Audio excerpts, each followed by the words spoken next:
Assalamualaikum saudaraku. Ini sekarang Al-Fakir lagi berada di tengah kerumunan orang yang lagi yang tengah selesai menjalankan sholat duhur di Masjid Nabawi di Madinatul Munawwarah.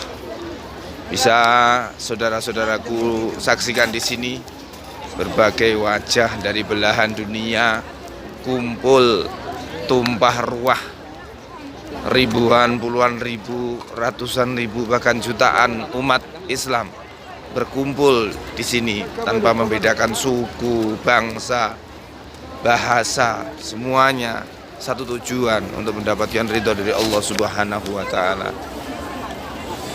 Ya Allah, mudah-mudahan saudaraku semua berkesempatan untuk segera munajat, bersegera untuk berziarah ke tempat ini, untuk munajat di tempat yang mulia dan dimuliakan oleh Allah ini, Masjid Nabawi di Madinatul Munawwarah. Dari Al-Fakir menyiarkan langsung dari Masjid Nabawi di Madinatul Munawwarah. Salam As-Sakinah Insanitur, izinnya resmi, jadwal penerbangannya pasti, dan biaya bisa nanti sepulang dari Tanah Suci. Terus saya kesel tengah anu.